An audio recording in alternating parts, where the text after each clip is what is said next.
جینات خالق کائنات کی ایسی تخلیق ہے جو ہر دور میں انسانوں کے بہت قریب رہے ہیں۔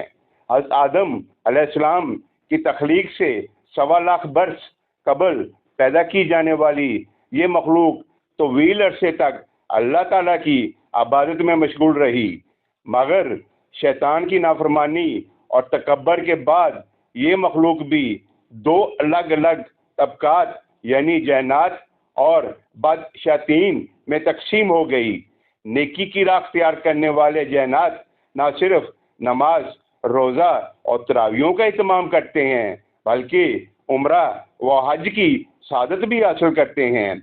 رمضان مبارک کے رحمتوں والے مہینے میں جنات سیر و افطار میں کیا اہتمام کرتے ہیں، اور ماہ رمضان میں ان کی عبادت کیا ہوتی ہے، جانتے ہیں اس ویڈیو میں۔ اللہ تعالیٰ نے انسانوں کی طرح جنات کو بھی اپنے اعمال میں آزادی عطا فرمائی ہے۔ جنات کو شر والی آگ سے پیدا کیا گیا ہے۔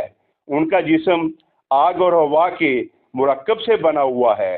جنات اور انسانوں میں محض جسمانی فرق ہے، لیکن جنات کو یہ اختیار حاصل ہے کہ وہ خود کو انسانوں کی نظروں سے پوشیدہ رکھ سکتے ہیں، اپنی جسمانی ساخت کو تبدیل کر سکتے ہیں اور برق رفتاری سے دنیا کے ایک حصے سے دوسرے حصے کی جانب سفر کر سکتے ہیں۔ جنات بھی انسانوں کی طرح روزے رکھتے ہیں اور سیر و افطاری کرتے ہیں۔ جنات جس معاشرے کا حصہ ہوتے ہیں اسی کی طرز پر اپنی زندگی اور ماحول کو ڈھال لیتے ہیں۔ ماہ رمضان جنات کا پسندیدہ ترین مہینہ ہوتا ہے۔ اس مبارک مہینے میں جنات ذوق و شوق سے عبادات کا اہتمام کرتے ہیں۔ جنات کی سیر و افطاری بھی انسانوں کے ساتھ ہوتی ہے۔ جنات کی خوراک جانوروں کی ہڈیاں ہوتی ہیں۔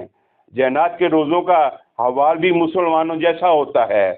بدلتے دور کے ساتھ جنات بھی اپنی طرز زندگی بدلتے رہتے ہیں۔ جنات ہڈیوں کے علاوہ سیر و افطاری میں کھجور اور دودھ بھی شوق سے استعمال کرتے ہیں۔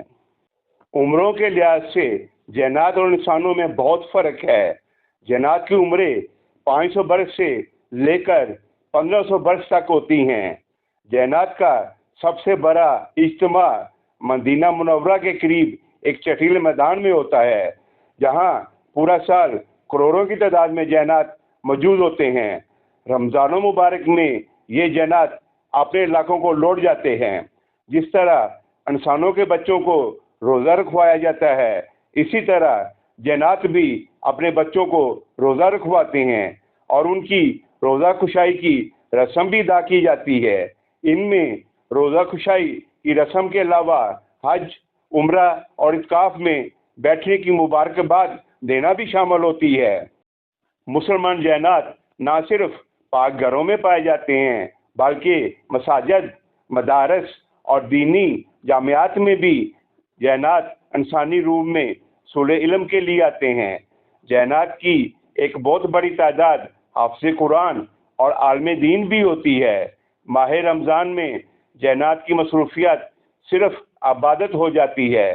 جنات کا ہر قبیلہ اپنے پسندیدہ مسلک کے علماء کے درس میں شریک ہوتا ہے۔ انسانی معاشرے کی طرح جنات میں بھی رمضان مبارک کی بے حرمتی یا کھلے عام کھانے پینے پہ سزائیں مقرر ہیں، اور جنات کے قانون نافذ کرنے والے حکام نافرمان جنات کے خلاف بھرپور قانونی کارروائی کرتے ہیں۔ اسی کے ساتھ آپ سے اجازت چاہتا ہوں۔ اپنا خیال رکھیے گا اور اس ناچیز کو دعاؤں میں یاد رکھیے گا۔ اللہ نگہبان۔